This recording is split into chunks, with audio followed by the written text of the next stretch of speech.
Bonjour, chers téléspectateurs de Télé-École, ravi de vous retrouver sur ce nouveau numéro de Raconter Folie, votre émission dédiée aux startups et jeunes pousses. Aujourd'hui, j'ai un énorme plaisir de recevoir Madame Djeynabou Diallo, qui est fondatrice de l'association Unie pour l'éducation. Bonjour Madame Diallo. Bonjour Amata. Merci beaucoup d'avoir accepté notre invitation. C'est moi qui vous remercie. Le plaisir est vraiment pour nous. Alors, Madame Djeynabou, vous avez créé l'association Unie pour l'éducation. Qu'est-ce qui vous a motivé? Pouvez-vous nous parler de l'origine, s'il vous plaît? Alors, Unie pour l'éducation, donc, est venue, comme je vous ai dit, à la suite, en fait, d'une rencontre avec une petite fille qui remonte à très longtemps dans le Nord, donc, qui m'a interpellée et elle m'a demandé, en fait, elle m'a dit qu'elle voulait être quelqu'un, elle voulait être comme moi, donc elle voulait aller à l'école. Renseignements pris auprès des parents, il se trouvait que la jeune fille n'avait pas d'extrait de naissance. On l'a accompagnée jusqu'à ce qu'elle puisse faire, en tout cas, le nécessaire sur le plan administratif. Et on l'a inscrite à l'école. Aujourd'hui, c'est une grande fille qui se trouve au Canada en train de poursuivre ses études. Donc, des années après, étant étudiante et autres en France, donc on était dans le milieu associatif. Et à mon retour au Sénégal il y a 5 ans de cela, j'ai fait un peu le tour, j'ai vu que les jeunes filles ici au niveau du Sénégal arrêtaient très tôt l'école, c'est-à-dire en fin d'année de l'école primaire. Donc j'ai dit mais c'est le moment, il faut lancer cette association, accompagner ces jeunes filles pour qu'elles puissent se maintenir à l'école, poursuivre leurs études. Donc c'est de là qu'est venu le déclic et du coup j'ai lancé l'association avec des sœurs, des amis, des promotionnaires, donc Unis pour l'éducation, qui a pour but, en tout cas, d'accompagner et de maintenir les jeunes filles qui sont issues de milieux défavorisés à l'école, à poursuivre leurs études. Effectivement, ça va nous pousser à la question des objectifs. Quels sont les objectifs de l'association? Comment est-ce que vous les définissez concrètement sur le terrain? Alors, sur le terrain, déjà, comme je vous l'ai dit, l'objectif, donc, c'est de maintenir ces jeunes filles à l'école. Donc, en les poussant à aller le plus loin possible. Aussi à aider ces familles-là, c'est-à-dire à travers les mamans, c'est des cibles qui sont vraiment vulnérables, qui sont dans des conditions extrêmement difficiles. Il faut le voir pour y croire. Donc, ces mamans-là, on les aide aussi à s'autonomiser et aussi à lutter. L'association lutte aussi, entre autres, ça fait partie de ses objectifs contre le travail des enfants. En faisant quoi? En les accompagnant. Donc à aller plus loin dans les études.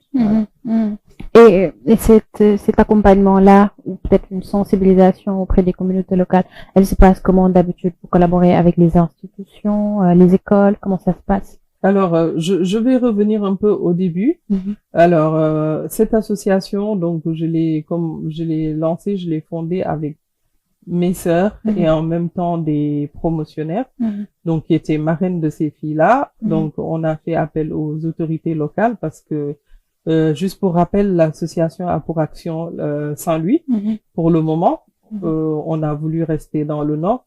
Donc, on a quand même fait des démarches auprès des autorités administratives administratives et locales pour pouvoir déjà asseoir une association avec tout le nécessaire. Et nous sommes allés auprès de l'IF au niveau de Saint-Louis. Donc, pour échanger avec eux, pour voir si on peut nouer des partenariats pour travailler ensemble, en fait, dans le cadre de la scolarisation des filles.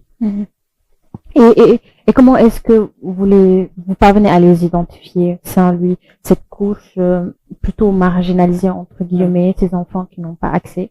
Comment ça se passe, le processus? Alors, la première année, comment ça s'est passé? La première année, vu qu'on était avec des promotionnaires, donc on a échangé entre nous, donc tout un chacun, avait en fait dans son entourage proche Mhm. des enfants qui étaient dans des familles, qui étaient dans des conditions très difficiles. Mhm. Donc, on a fait le tour, on a pris une journée, on a fait le tour de ces familles-là, Mhm. on a échangé avec les familles pour comprendre d'abord le réel problème ou le réel besoin. Mhm. C'est à la suite de cela qu'on a défini des critères, c'est-à-dire que les filles qui sont concernées, ce sont les filles qui sont en fin d'année scolaire de primaire, Mhm. qui viennent de passer l'entrée en sixième ou le certificat de fin d'études primaires, Mhm. donc avec une moyenne qui est quand même correcte. Mhm. Sauf que parfois, on trouve des filles qui n'ont pas une bonne moyenne. Mhm. C'est pas de leur faute, hein. Mhm. C'est pas de leur faute, c'est parce que les conditions dans lesquelles elles L'environnement. vivent, Mhm. l'environnement joue beaucoup. Donc, Mhm. en échangeant avec ces enfants, Mhm. on se rend compte que le potentiel est là. Mhm. Il faut juste être là pour les appuyer, les pousser un peu, Mhm. pour qu'elles puissent continuer à l'école. Donc, Mhm. on a commencé comme ça avec 15 jeunes filles. Mhm. Et puis on est monté. Donc maintenant, on Mhm. a beaucoup plus affiné nos critères, Mhm. si je peux dire, de recrutement. On Mhm. se base sur les notes. Mhm. On va visiter les familles Mhm. parce qu'il y a des familles malheureusement maintenant aujourd'hui qui viennent vers nous pour être être prises en charge par l'association. Mhm. On peut pas prendre tout le monde en charge. C'est Ces vrai. familles-là ont les moyens. Mhm. Donc en allant chez ces familles-là, Mhm. on regarde déjà Mhm. s'ils répondent les critères. Donc, Mhm. c'est des visites de terrain. Mhm. Chaque week-end ou chaque truc, on essaye avec un comité de l'association. On va sur le terrain, Mhm. on voit les parents, on échange avec eux. C'est à la suite de cela Mhm. qu'on décide les filles qu'on garde au niveau de l'association pour les accompagner. D'accord. Et ça me pousse déjà à poser la question, vous l'avez dit, pourquoi d'abord Saint-Louis? Oui. Parce que vous êtes originaire de là-bas? En fait, je suis pas originaire de là-bas. J'ai grandi à Saint-Louis. J'ai passé la majeure partie une grande partie de ma vie là-bas, de ma scolarité. Mhm. Les parents se sont installés là-bas. Mhm. Donc, j'avais beaucoup plus d'attache à Saint-Louis. J'ai dit, pourquoi pas commencer dans la zone que tu connais mieux, où tu es implanté. Après, Mhm. quand l'association prendra de l'ampleur, on verra, voilà, pour avancer dans d'autres villes, dans d'autres régions. Oui, effectivement. Et depuis lors, comment est-ce que vous les accompagnez? Est-ce que c'est juste avec l'appui des fournitures ou bien est-ce que c'est un accompagnement économique, pédagogique comme social? Comment ça se passe exactement Alors, avec les filles? juste, j'aime bien revenir parce que c'est important de rappeler un peu Mhm.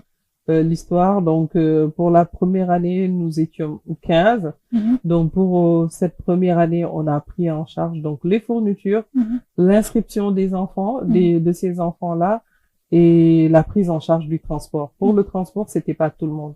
Mhm. C'était juste les filles qui étaient éloignées de l'école. Mhm. Parce que vous savez, à un moment donné de l'année, à 18 heures, il commence à faire déjà sombre. Mhm. Les filles sont loin, donc voilà. Mhm. Donc on a commencé à accompagner. Et cette année-là, c'était la période de la Covid. Mhm. Donc on avait doté les familles de ces enfants-là Mhm. de gel hydroalcoolique, de masques, Mhm. de protection hygiénique, parce que Mhm. c'est important. C'est des familles qui n'arrivent même pas à acheter ça. C'est vrai. Donc on a pris en charge. Et la même année, on a offert des kits alimentaires aux familles de ces enfants-là. Mhm. Donc vraiment, pour permettre que ces enfants-là soient dans de bonnes conditions Mhm. pour pouvoir avancer. Et aussi, parmi la prise en charge, Mhm. il y a des cours de renforcement Mhm. en mathématiques, français et anglais Mhm. pour ces élèves-là. Ok, Voilà.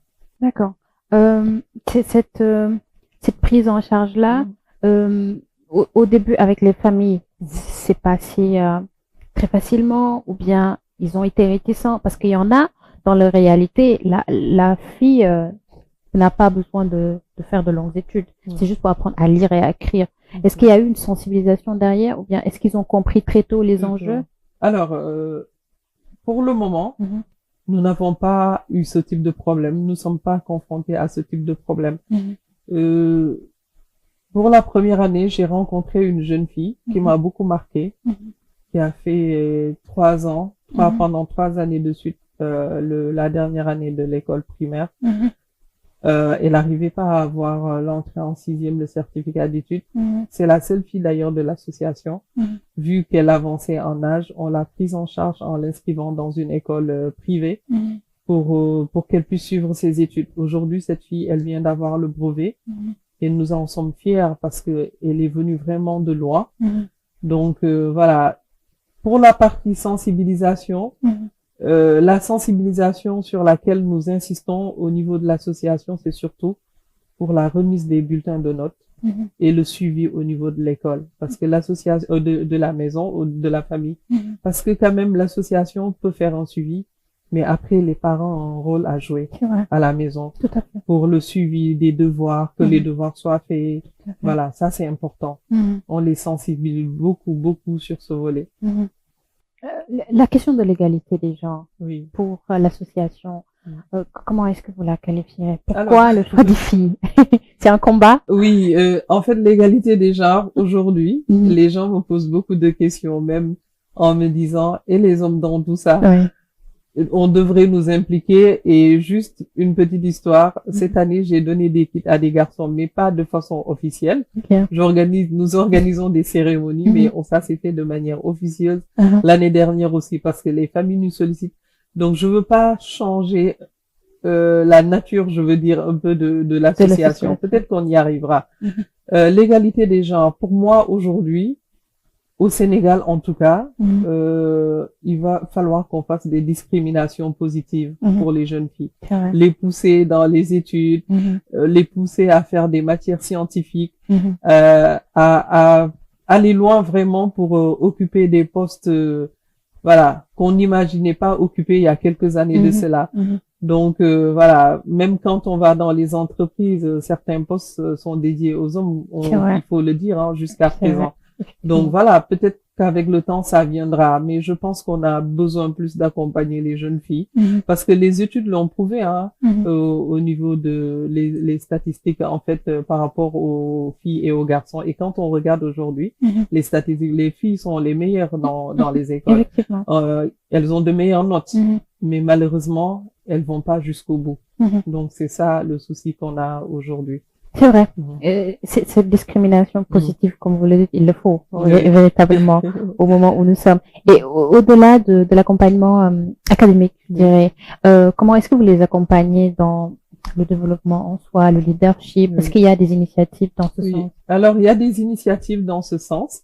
Donc, on a eu à accompagner ces jeunes filles dans le cadre du développement personnel, dans le cadre de la prise de parole en public. C'est vrai que ce sont des filles qui s'expriment en français qu'à l'école et vraiment de manière très limitée. Elles sont timides. Donc, pour moi, le fait de savoir bien communiquer, s'exprimer, ou de dire ce qu'on pense, ce qu'on ressent, ce qu'on a envie de faire, c'est important. Ça participe à la formation de ces jeunes filles. Donc, c'est ce qui nous a poussé à organiser avec des bénévoles, bien sûr, et quelques experts, des coachs ou des écrivains qui sont venus bénévolement à Saint-Louis pour les accompagner, pour les aider. Des poètes sont venus aussi. On a fait des ateliers d'écriture qui ont abouti à la production d'écrits qu'elles ont elles-mêmes, elles ont fait un pitch derrière. C'était pas mal. On voit des filles qui s'expriment très bien, mais il va falloir travailler la partie expression en public, donc voilà. Et c'est prévu pour au courant de l'année 2025. On a fait quelques ateliers l'année dernière, mais je pense qu'on va augmenter le nombre d'ateliers, des ateliers d'écriture, d'art plastique, de dessin. On a fait tout ça parce que c'est important. Les filles peuvent s'exprimer à travers les dessins, donner leur ressenti aussi. C'est vrai, tout à fait. Et il y a un suivi derrière pour chaque enfant, des marraines, des ambassadeurs? Oui, alors il y a des marraines et il y a des marraines qui font le suivi derrière. Nous sommes en train en fait d'innover, c'est-à-dire on a envie avec les marraines de créer des rencontres, des moments où les marraines, les mentees et les trucs seront ensemble, où elles pourront échanger, parce que des fois à l'âge de la puberté, c'est un peu difficile. Les filles, avec les parents, on est confronté à ces cas-là, parce que comme on va à l'école pour suivre leurs études, parfois on est interpellé par l'administration de l'école parce qu'il y a des problèmes dans la famille. Donc, on a besoin de faire de jouer ce rôle-là entre les parents et les filles pour qu'elles soient beaucoup plus à l'aise. Donc, avec les marraines, elles sont plus à l'aise parfois pour parler de certains sujets. Donc, voilà. c'est important sur ce volet aussi. Effectivement. Et vous vous êtes lancé dans un projet qui est une problématique qui a été au Sénégal depuis longtemps, la scolarisation des filles. Il y a eu beaucoup de projets qui ont été faits, des financements. Vous avez pris le risque, je dirais, de créer une association allant dans ce sens-là. Depuis que vous l'avez créée à aujourd'hui, quelles ont été les difficultés rencontrées, quels ont été les défis? Alors, c'est vrai que c'est pas facile. La première année, c'est sur fonds propres. Ok. C'est sur fonds propres. Les autorités n'accompagnent pas suffisamment. En fait, à un moment donné, certaines autorités ont voulu politiser l'association. J'ai dit niet. Donc voilà, si on doit travailler, c'est pour le bien-être de ces filles, c'est pour leur avenir. C'est voilà, j'ai vraiment voulu qu'on fasse la part des choses entre le politique et la politique, pardon, et l'association. Maintenant, au niveau du Sénégal, on n'a pas de système de dons de l'administration. Quand je parle de l'administration, je parle d'instances, d'agences de la République où on a, par exemple, des subventions ou des dons. Par contre, on peut trouver des partenaires ou des entreprises qui ont un volet éducation ou qui ont un volet RSE qui accompagnent parfois. Donc, au fil des ans, j'ai pu avoir pas mal de partenaires avec qui j'ai travaillé, qui ont fait des dons de livres ou des dons de cahiers ou des dons, voilà, en financière. Donc voilà, on a des partenaires qui sont là, qui viennent, qui croient au projet et on espère en avoir un peu plus. Donc voilà. Oui, et en termes de partenariat, qu'est-ce que l'association recherche? Ça va nous permettre de Qu'est-ce qu'on savoir recherche en fait par rapport à l'impact, à la portée. La portée. Aujourd'hui, ce qu'on est en train de rechercher, c'est d'avoir un partenariat avec certaines fondations, peut-être sur une année, 2 ans, 3 ans, un partenariat qui va nous permettre de suivre les filles pendant pendant peut-être 2 ans, sur 2 ans, 3 ans, avec un programme scolaire bien défini, avec un suivi régulier, avec l'organisme en question. Donc, on est en train de préparer ça. On a déjà envoyé quelques lettres de demande à certaines structures. On espère qu'on aura en tout cas des retours favorables pour pouvoir continuer en tout cas à aider ces jeunes filles. On l'espère tout aussi.